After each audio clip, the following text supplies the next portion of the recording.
Bueno, efectivamente la situación económica es bastante grave. Ahí confluyen dos factores. Uno, la baja del precio petrolero,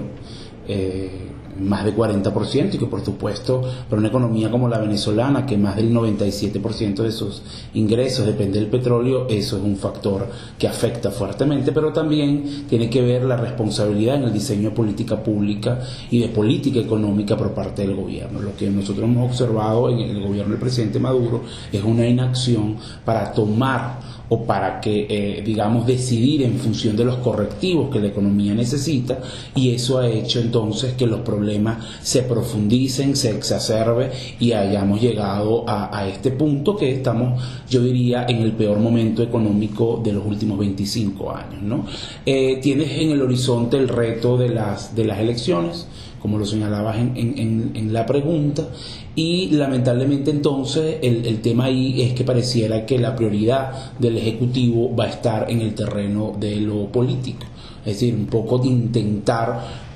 ganar esa elección o minimizar los daños de los resultados que puedan obtener, con lo cual yo no soy, o no tengo grandes expectativas de medidas importantes que se puedan tomar en términos de la economía o para resolver los graves problemas de distorsiones que hoy tenemos. A ese escenario de aquí a diciembre nosotros lo hemos llamado escenario de la caotización, que principalmente lo que vas a tener entonces es donde estos problemas se van a seguir manifestando: escasez, desabastecimiento, la aceleración de la inflación. Muy probablemente el Ejecutivo va a aprobar algunas divisas para sectores prioritarios con el fin de mejorar el abastecimiento, pero esos serán unos elementos de paliativo, distorsión en el mercado cambiario con presión al alza. Esos elementos van a seguir estando presentes. El problema de ello es que cada día la situación se deteriora, estás en una especie de tensión social que día a día crece y se exacerba, con lo cual también es un campo minado el que transita el gobierno de acá a diciembre sin tomar correctivos o los correctivos que la economía necesita. Esta es una elección importante, pero además tiene unos elementos particulares. Es la primera vez, por lo menos los estudios de opinión que se tienen hasta el momento de esta entrevista, en el que la oposición parte con una ventaja muy fuerte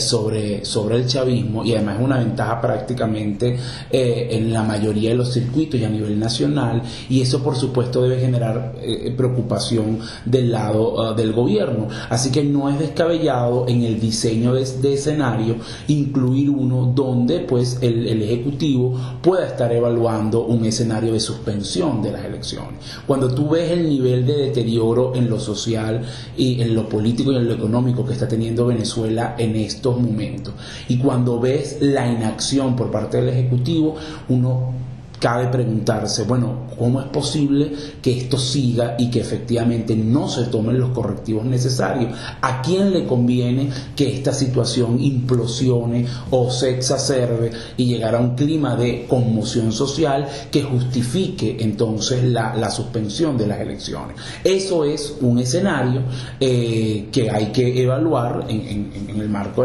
de las posibilidades que podemos tener enfrente, que por supuesto tiene ventajas y desventajas. Y la principal desventaja es que yo creo que va a desnudar al gobierno en torno a su carácter democrático, porque es un gobierno que siempre pues ha estado acostumbrado a celebrar elecciones, a medirse en términos electorales, y ahí entonces habría un punto de quiebre, y eso te lleva a una revisión a futuro de cómo el chavismo se va a vender en función de suspender el cronograma o la elección que tenemos pautadas para diciembre. Pero sin embargo es un escenario que tiene que evaluarse. Lo que el chavismo puede buscar es invisibilizar la asamblea. O sea, cuando uno revisa todas las instituciones o todos los bastiones donde el chavismo ha salido derrotado, la estrategia ha sido invisibilizar esa institución o minimizar esa institución o crear estructuras paralelas. Entonces eso no es un escenario descabellado, que una vez que en diciembre celebradas las elecciones, el control de la asamblea está en manos de la oposición, el chavismo que comience con un proceso de invisibilizar este organismo, este poder, darle más peso a la llamada el poder comunal, gobernar con el pueblo, esta cantidad de elementos que puedan surgir de forma tal que el tema también de la elección en la asamblea lo tienes que ver en el plano de lo simbólico, es decir, el quiebre donde por primera vez la oposición toma el control de un poder, y eso puede ser percibido como, bueno, el comienzo de